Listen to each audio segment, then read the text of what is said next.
Hey, Bobby, how are you, sir? How you doing? Man, thanks for coming out to the show today. I saw this at the last show where we were at. I think you were busy.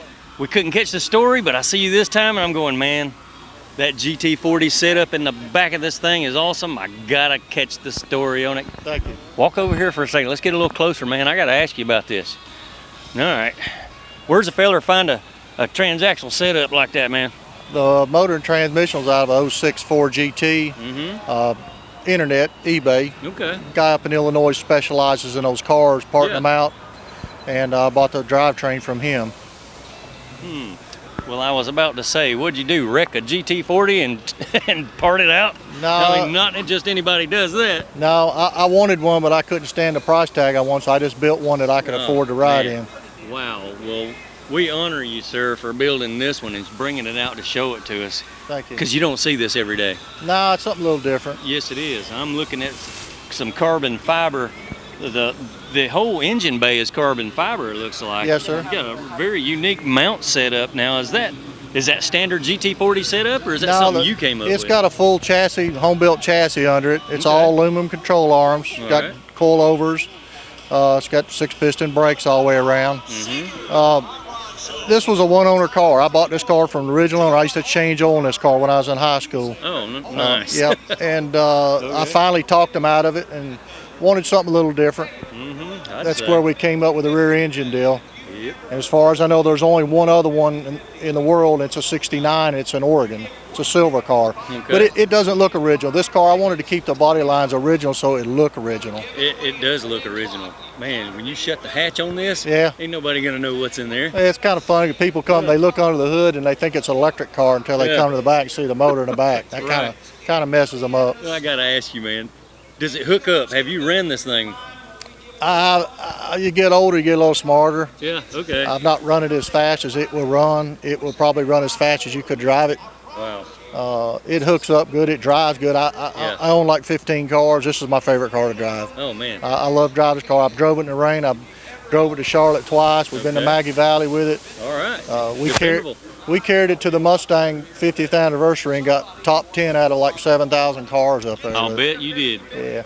Very unique vehicle you built here. Yeah, it's cool. It's different. Like I said, it gets a lot of attention everywhere you go because the people look at it, they know it's not right. They know it didn't come this way. Right. Oh, yeah, of course. That the mid-engine setup, now that balances the whole car. You can probably hang a curve in this thing, too. Well, yeah, a lot of people, when they first look at it, they say, I bet that thing pops wheelies with it, but it really doesn't because the weight is forward of the rear axle. Right.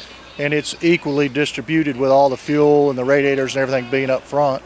And, it helps out with that. And the car's not real heavy. I mean, it's not any heavier than a new Mustang, but it's a lot of fun to drive. Okay. I enjoy driving it. And on top of that big old Ford power plant is a supercharger as well. Yeah, that's the factory off the Ford GT. That whole motor is just completely stock the way it comes off Ford GT. It makes about 600 horsepower. All right, so let's step to the front of the vehicle and let's see what you got in the, under the hood, under the trunk, whatever you want to call it. Yeah. Well, the problem with this car is when you go somewhere, you can't take a friend with you because you got no room for baggage. Yeah. So you put your baggage in the front seat. You got a fuel tank up front. You got the water tank for the intercooler, and of course the radiator and the fans and all. Wow. Yeah. And of course it's got air and everything on it, hydro boost brakes.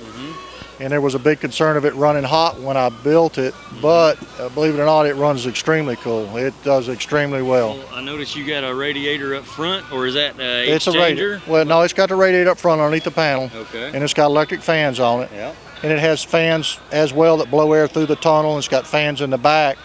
And it has the 69 Mustang scoops on the side that blow air into the motor.